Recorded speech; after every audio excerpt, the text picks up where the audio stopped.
Hello, hello, hello. How's it going? Hope you guys are having a good day. So far, so good. Hope you're having a good year. Let's start there. Happy New Year, guys. Welcome to the AnimGym. It is the webcast for December. Thank you for bearing with me. I know it's the 7th, and we're trying to get all caught up here. It's always slow in the new year. That's just the way it goes, right?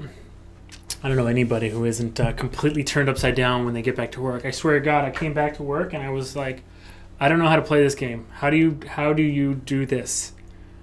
I guess it's a good sign though, right? Had a nice break. Haven't had a vacation, a long break over the holidays even in a while.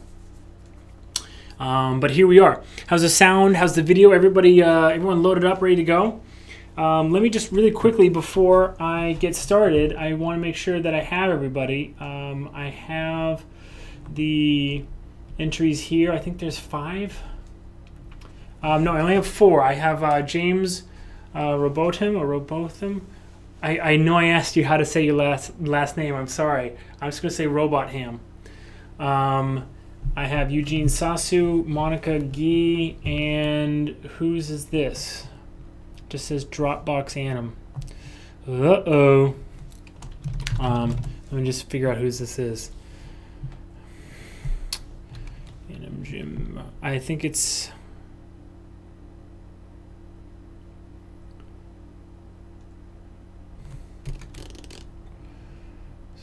AnimGym Dropbox. Oh, Yule. Or Yulesh. How do you say that? Okay, so yeah. So if I missed anybody, I see some people here: Jeremy, Sam, Kit. If you guys, if I missed yours, if I've missed your submissions, please make sure that you pipe up. Okay, but otherwise we're going to get through these 4 in short order and get rocking and rolling. It's going to be a little bit of a shorter stream, of course, because there are fewer entries, but no big deal, right? No big deal. We're not here to dawdle. We're here to get some work done. Remember, the AnimGym is an opportunity for you to get some practice with your fellow animators. It is a monthly exercise, just like a gym. You have to go in and you have to do the work to get better. It is a topic decided upon and then given out to all of the animators, and they are normally 1-beat tasks or 1-beat kind of animations, maybe 2-beat sometimes, but it is not like a big epic shot. It's not a big story. It's actually just trying to get you to work on your workflow from start to finish. And so we're going to see here, and that's what this webcast is all about, is trying to pick out problems that are in the workflow. I think I'm pretty good at that. I think I'm pretty good at finding the meat of the problem, of the issues that we have here. And this is the first time that I watched them, of course. Otherwise, we wouldn't have the benefit of that first reaction, that gut reaction, right? You want to know if your animation reads, then I need to make sure that this is always my first viewing of it. Okay, so we'll start with James Robotham or Robotham. And I'm sorry, James. I know I asked you last month how to pronounce your name. I apologize that I didn't retain the information. I'm going to blame it on the apple pie on Christmas Day. It's all my nanny's fault. Okay, here we go. Dropping a box. That was the topic. Oh yeah, I should have mentioned that. Dropping a box for December. Here we go. Okay. All right, right off the bat, I don't really know how heavy this box is at all. It looks light, but at the same time, it does have like this very, very, very clunky kind of quality to it when it falls. And it seems as though, you know, it almost kind of like, once it's out of his hands, it falls like a ton of bricks. but at the same time, it kind of flips out of his hand and is able to torque really quickly once it's out of his hands. I say just right off the bat, there's a little bit of confusion with the weight here. We want to start with the weight. We always want to take a lot of time, the majority of our planning, to figure out what are going to be those cues that show us the weight of the object. Okay.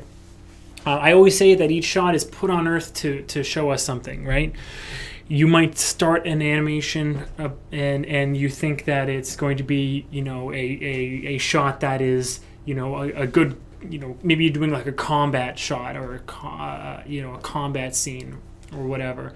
And it turns out that the thing you're going to learn the most about your workflow from that is how to stage your animation.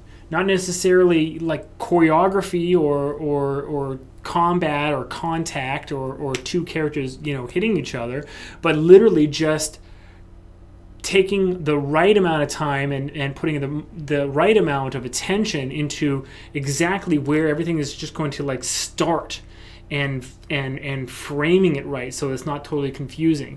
Maybe that's what you learn from that. I think what this shot was put on earth to kind of show you, James, was that your workflow right now needs a little bit more time in planning on finding those cues that are going to give you the exact weight of the object.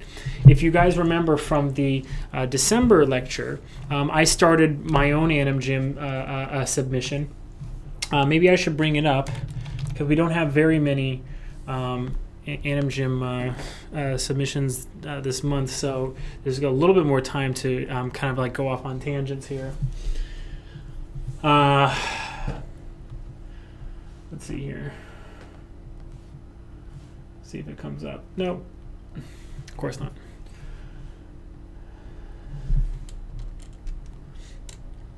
Just load it up here. Shots.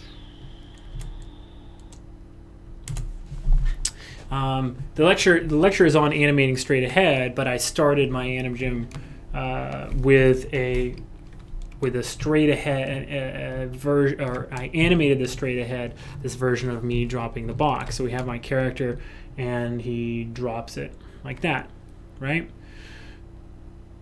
So when I started this animation, or if you haven't watched the lecture yet, you should definitely check it out, and then you'll know what I'm talking about here. But if you remember from the lecture, what I was talking about was it doesn't matter like all the finishing stuff, like the overlapping, him like his like whole body going through the box. The most important part of this shot in terms of what it has in store for me, what it's holding for me to discover, is that play, that moment where the character holding the box, where it sort of gets out of his control, right? And so when his arms are extending, once his arms max out, how that pulls my body then after it, right? And so in the lecture, you see I go back and I redo that part, and I go back again. I think I go back, I work on that part like 3 times in a row, where I'm just working that play between the chest, the distance, the maxing out of the arms, and the speed of how fast he's pulled down, right? To go from this to like a final version would take me like an afternoon. I put on some dubstep and put a pot of coffee on and just bang it out. All the major decisions are done. I just have to animate. It's just like legwork from here to to final, because all those decisions are made. So James, I would just say in general, and you see this is what I kind of decided on. I want him to sort of like heft it up.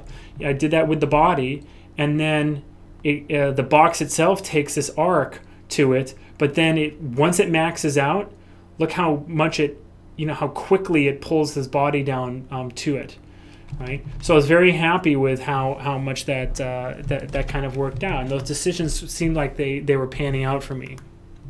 Okay, so row both ham. Okay, so James row both them. I don't know why it's so hard for me.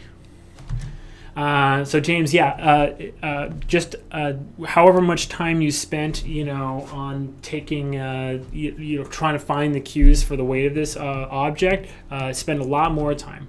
Okay, just right off the bat, that's what I think. We have things happening in the body. Just like a little bit of sort of like micro weight shifts and like kind of like pivoting that's going on in the hips, the legs maxing out, especially in the first couple frames, again, that are not really supporting any kind of any like long-term decision that shows up on screen later. Okay, so you could do all of that if all of a sudden he brings the box across and then takes a step. Right, because then what you had put in there looks like a little bit of a weight shift on the hips so that he could lift this this foot on this side of screen and take a step with that box.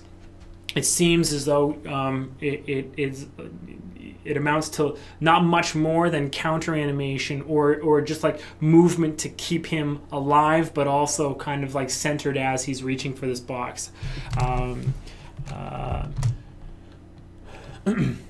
Not bad though. Not bad. Don't get me wrong. Don't get me wrong. Decent and workable. Workable.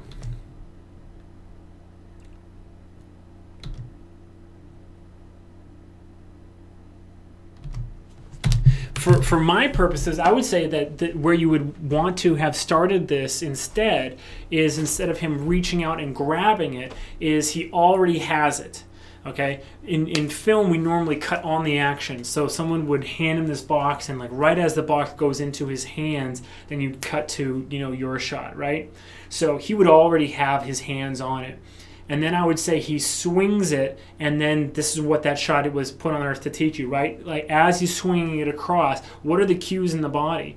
How much are his arms going to extend? How much is like, if he stiffens his elbows, it brings his shoulders, and his shoulders are going to pull on his spine. Like what is that entire dynamic that's going to happen through the body as he's swinging it across? And then he loses track of it, and then as it comes out of his hands, there would be a little bit of a release, like he's like lifting it up, and as it falls out, he would almost like have this bump in his body where he's no longer holding it up, perhaps. So I guess overall, and then this moment where he's like, oh no, what have I done, and he leans towards it, that's like an extra beat. So I'm saying kind of you have like a half an extra beat at the beginning and a half an extra beat at the end that are combining to make it so that you have a full beat that you could have claimed back for this really dynamic moment in the middle. So try to do a little bit less, story-wise, and I think you'll be in better shape as well. One great place to kind of start with this, for me, I like to kind of just, if you really want to make sure that you're never going to get off course with a really strong dynamic, is to just start with just like two curves like that, like a reversal. So he's leaning over and he's grabbing it, and then he pulls it over here, and then just try to like match that reversal. Overall, he's standing up so straight that this pivoting that's happening in the y-axis, or this might be max. I think Z is up in max. But whatever, this straight up and down axis is basically just flattening everything out. So he's got it, he's kind of like bringing it across on a shelf, not even on an arc. His body is spinning on the same axis. I may be drawing that reversal in that line of action right off the bat, and matching it with your first two poses is a great way to make sure that you never get a straight or a flat performance out of him. Okay? Decent though. All right, let's give James a round of applause. Thank you, James. Good job. Keep working, man. Keep working. This is Yulesh. Yulesh. Joolsh.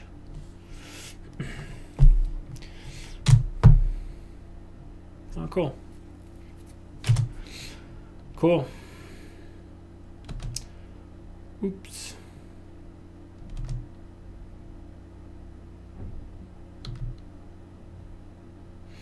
All right. Right off the bat, if I can tell if I hadn't, I caught it because I was looking right at it. I'm not sure if I was looking right at it because it was the only thing showing. What I mean is his legs, particularly his shoes. It's a kind of a striking feature. The fact that he has those Converse on, those white stripes are very eye-catching. And his body is covered with the boxes. So that might have been why I saw it. I do think, though, that you could have done more to telegraph him catching his foot. Just a little bit more. It almost looks as though his foot doesn't catch.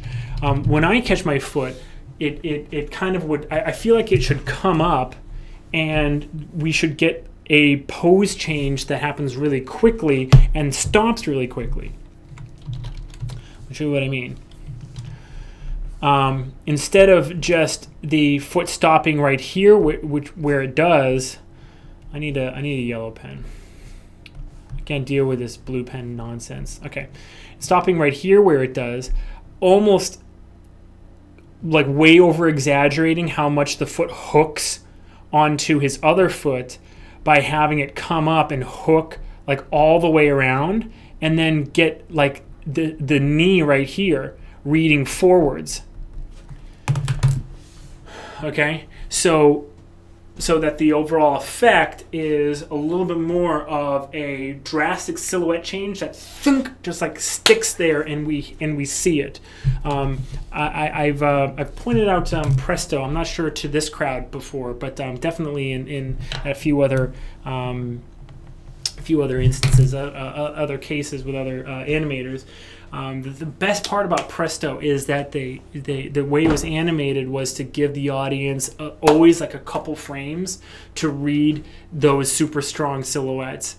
And if you watch it again, you'll see that there's some really long holds on like just single body parts in the middle of the action. Like when he's getting electrocuted, and he's like tapping his foot, like frame through that, and you'll see that there's like hardly any frames allotted to the movement of that foot banging on the ground, and it's basically just that knee up and then it down, and he's like bing bing bing, he's like banging it, but it's not like I just did. This is very even, right? Up and down, bing bing bing. It's like down and then like one blurred frame, and then boom, up, and it's stuck there for like 3 frames, and then slams down again.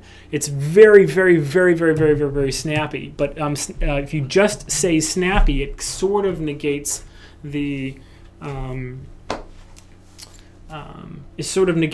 purpose of why it's done. It's not snappy just to be snappy or to seem cartoony. It's snappy so that the audience always has a few frames to get the right impression of the motion.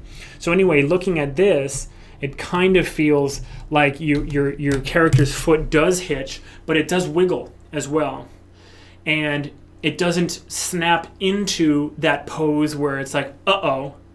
It's just it kind of just goes into that into that moment kind of smoothly, and then it comes out of that moment kind of smoothly as well, and with like a little bit of a hitch. See on these frames, like frame 12, 13, it's or 11 through 13 rather, it's actually like hidden behind the other foot, or the foot's hidden behind the other leg, the foreground leg. And so even more, just in terms of silhouette, we're not getting a clean read on that impression at all. He feels like he stops his forward momentum far too easily. It seems like he's slowing himself down without having put his foot down. There's no way there's no way your shin muscle, because it's your shin muscle, right, that is going to be doing this stopping here, right? Or is it going to be your calf? Let me see.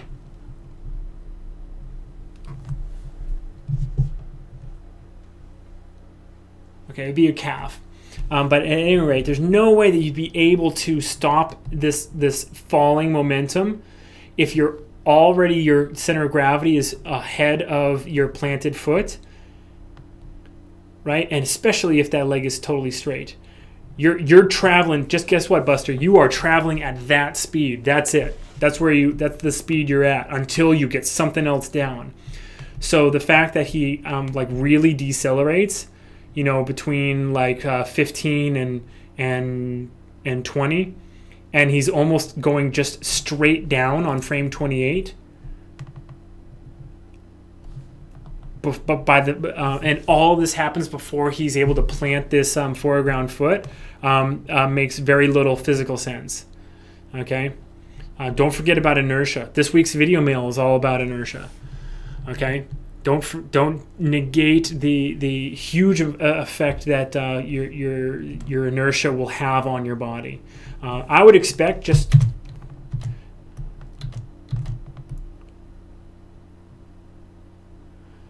seeing the speed right here, that this foot would have to plant like probably like right here. And it's probably like right here instead of right here, and about 10 frames sooner as well. Literally like 10 frames sooner, and he would need one more step on that other side in order to fully come to a stop. So you've animated the first half of a very, you know, high energy, long distance kind of stutter or stumble, whereas my German friend likes to say stumble, and you've animated sort of the back half of a little bit more of a just coming to a stop in the middle of a controlled walk, and then you kind of like married them together. So I would much rather see the end of that stumble keyframed out, because I think it could be fantastic. And don't worry about the fact that your box comes to a stop right there. Just fix the box to come to a stop wherever it needs to in order for, you know, him to, you know, stop in front of it. And the last thing I would say is that there's no real need for you to have him. If you notice the one that I animated, that there's very little story involved. It's just really the mechanic. I'm super focused on like what dynamic do I really want to practice right now, and it is the dynamic that I got in there, which is you know, that moment when the box kind of like takes over and pulls his body down to it, right? This one, it has like that moment of shock again at the end. This. I know you didn't learn. You're better than I'm seeing this last final like half a beat animated. I know that. So because you are better than that, I can tell you for certain that you didn't learn anything from adding it in. And we're here to learn. So only work on, this is a tip for everybody, especially in the AnimGym exercises, only work on parts of your animation. Only work on the stuff that you're learning from. Okay, only work on stuff that is teaching you something about your workflow or animation or whatever. But like the moment where he's like, oh no, you know, he's kind of just like straightening up and almost going to kind of like a default pose. Right, so that's not really getting you anywhere, is it? You know.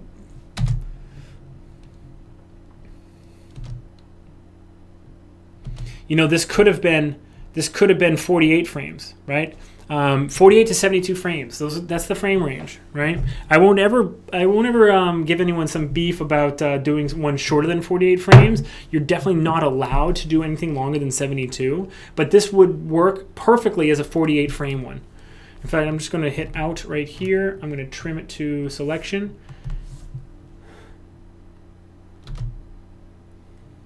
Yeah.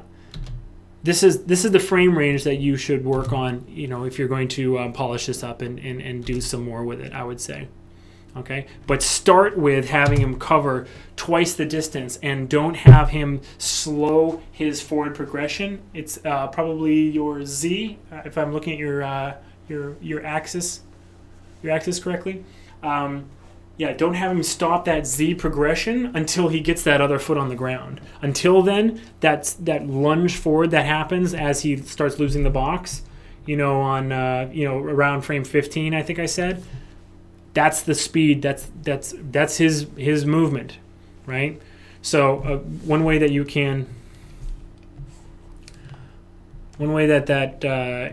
you can kind of make sure that you're being honest is you look at the slope of that movement, right?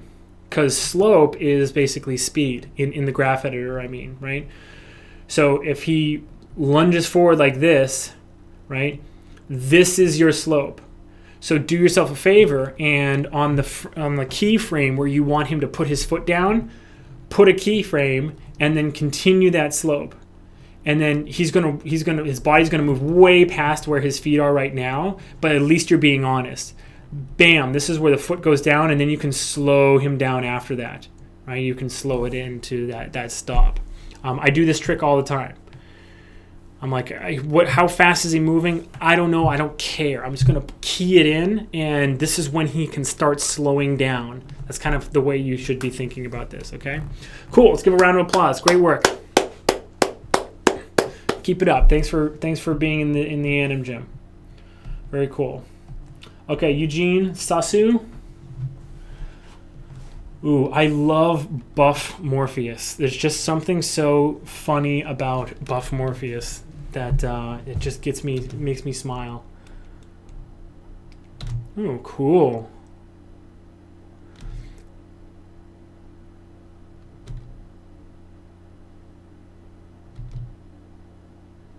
All right, awesome. Definitely a really cool, I mean, I think everybody's probably reacting how I am right now. Definitely a really dope exercise in extreme weight. Very, very, very cool. I'm super happy with this. So the only thing that I would say that this shot was on put on Earth to teach you, well, a lot of things actually. It seems like you got a lot out of this shot. I want you, if you don't already, to add a part to your workflow where you do just maybe 20 minutes of experimentation with offsetting weights, where whenever you have more than one major weight working against another, just to spend a little bit of time playing with that amount of offset. And here's what I mean by that. His body is very, very heavy. This box is very, very, very heavy. And as he comes in and swings it in, we have a certain amount of momentum that is moving towards screen left, right? A certain amount of weight, okay? His body, though, if you watch his body, it seems like it's concerned with pushing the door open, and then he sets up the swing of his body, and everything moves kind of together. You have an opportunity here to do a really cool thing where you offset that motion extremely, or just a little bit, or something that's different than what you have right here. And so I give yourself just a moment. Any time in the future. This is how workflow works, guys. Your workflow is the same until it comes up against a wall, and then you have to say to yourself, okay, do I need to change something about the way I work, or can I give myself an opportunity to do something better next time, right? So next time you have a shot where you have like two major weights. This was a huge issue in Kong. Obviously, like 90% of the shots was like Kong and some other gigantic thing crashing into each other, right? Next time you come up to this, say, all right, now is time for me. I have my blocking in, my major blocking. I have maybe a couple breakdowns, and it's time for me to really play with offsetting the weights to see what I get. Don't judge it. Also, remember the rule. Don't judge it until you've actually done enough experimentation where you can see, where you can compare some really good examples against each other, like one-to-one, okay? So here's what I'm saying. Let him like bang through the door, and don't have his body kind of like pushing the door like all the way open, because what's happening is you're kind of selling yourself short with the kind of posing that you're going to be having to do later to make up for how far towards screen left he has to push that door open. So have him kind of just bop the door, and the door kind of just does its own thing. It opens however it's going to open. So he gets through the door, and as this swings, then he already pushes off So that even though overall he's moving from screen left to screen right,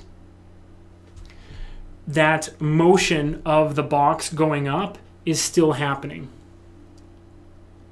And then as it starts swinging, it's almost as if he has to push against it. And that's where the offset is, offsetting that extreme weight to get it to land squarely onto the chair that's in front of him. Okay? And then play with that. So there's a tiny little bit of offset where he bangs through the door,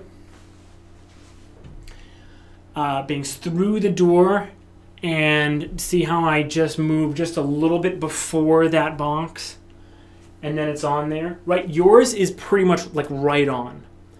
Yours is almost like he's through, it's up, and then he swings it this way. It's like the arms and the body are kind of just like pretty much in unison, okay? And he slows down and his arms get ahead of him, of course, but it's as little as possible that would work for him still getting his arms in front of him in time to put the box on the chair.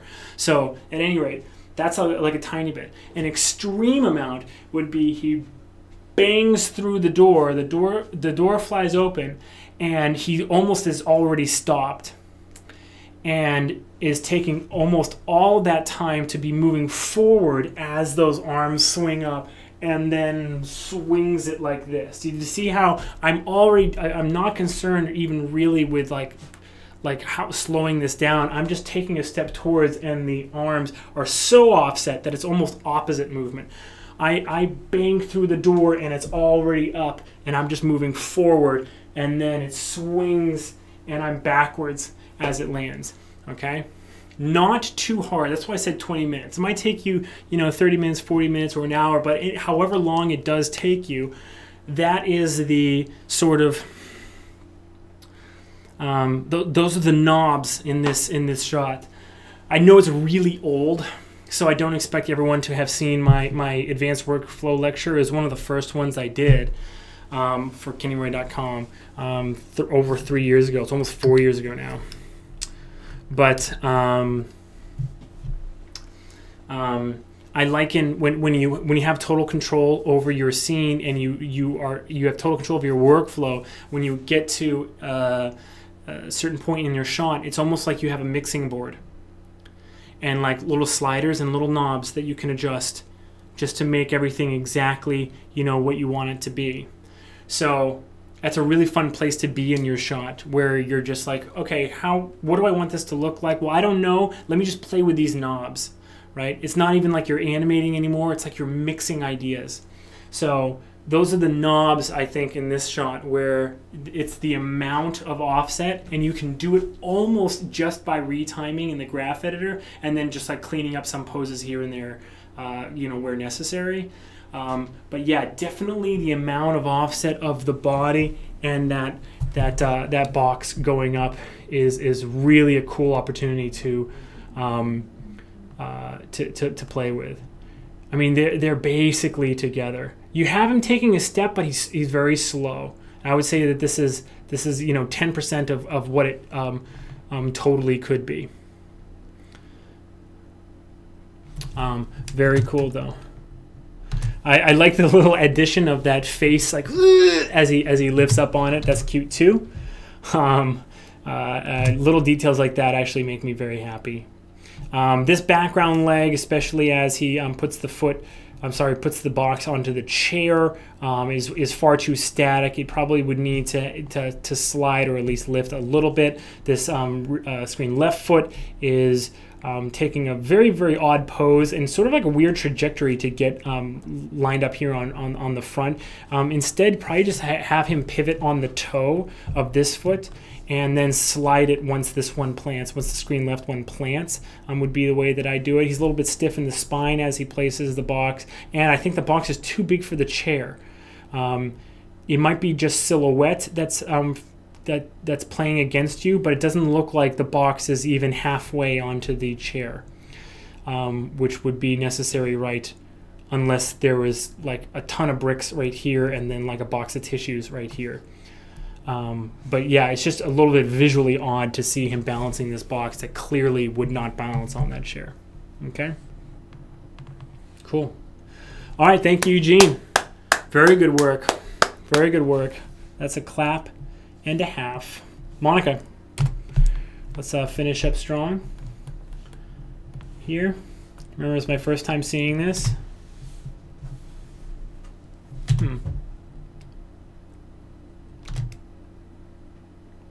All right, the strength of this, again, pointing out what this is put on earth to teach you. The strength of this is the fact that he's off balance when he puts the box down. It's a very good instinct. And if I watch this, let's all do this together. If I watch this covering up the bottom half, I can definitely feel legs that are working with that choice. I can feel them off screen. And that's actually half the battle. If you watch my straight ahead lecture, you'd see that the really getting that root working is like 9% of the difficulty of animating straight ahead, because past that you can't really have your legs dictating where your root goes. That wouldn't make much sense, even though a lot of different animation tools have tried to make that work for people, like place footsteps here and there, and then the computer fills in the walk after that. But that doesn't really work. But at any rate, so here's my point. If you watch this, you get a sense that there are feet that are working for this. But then if you cover up the top half instead, the problems start presenting themselves.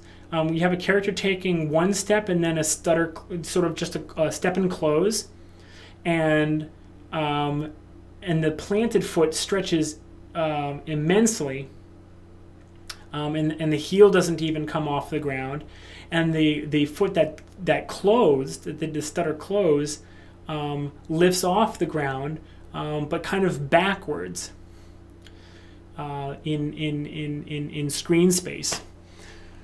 So you have a little bit of disconnection in what's happening. I'm in love with the top half. I would like to see this maybe a little bit more profile as well, especially considering that you're doing ostensibly you're doing some facial performance, because he's wiping his brow and he's probably going like whew, that was hard, or something like that.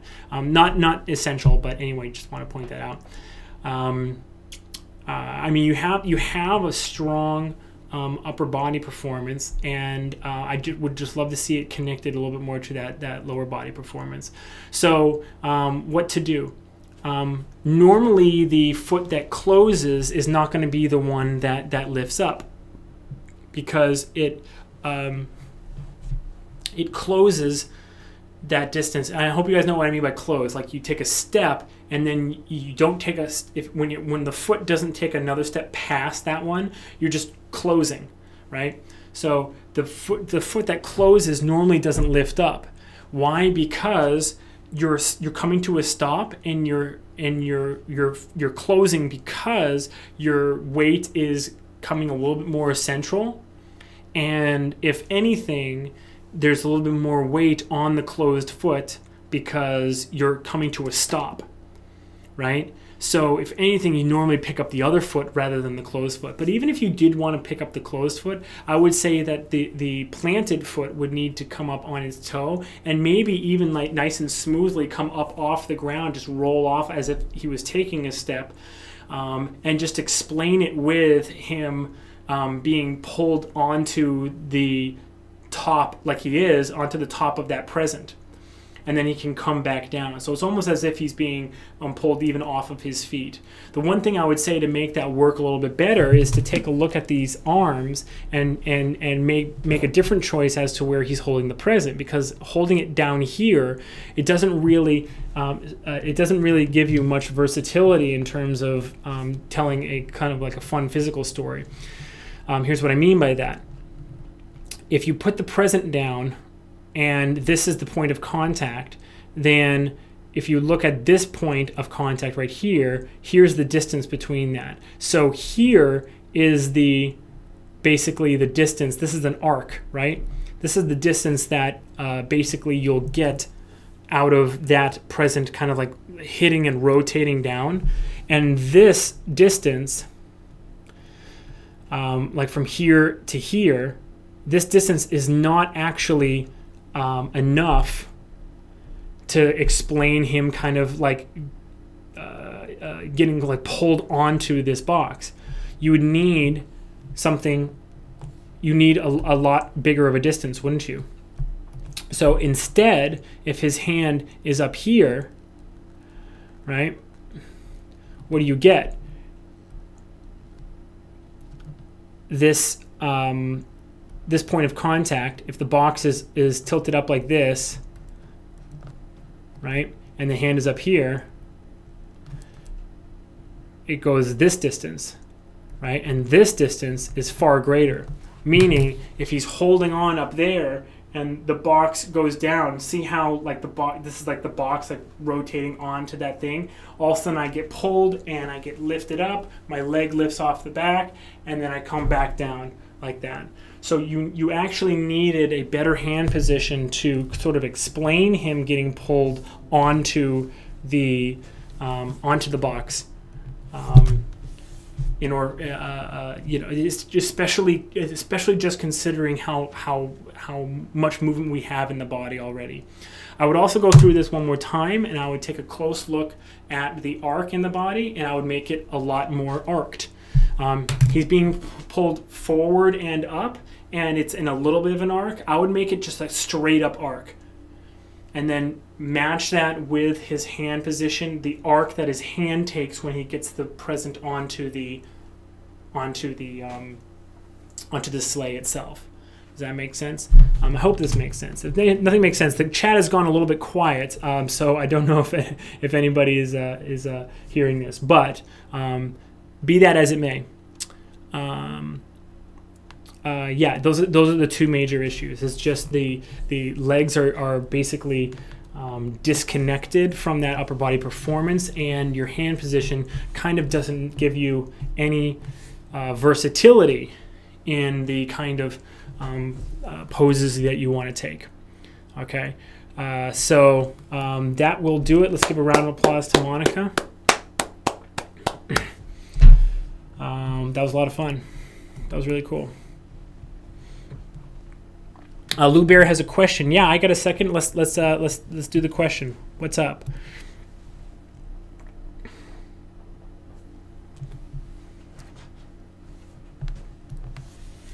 Lou Bear has a question.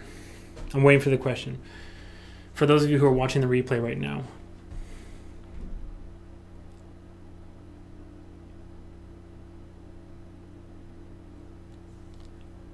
You said change the hand position to the top. Yes, and so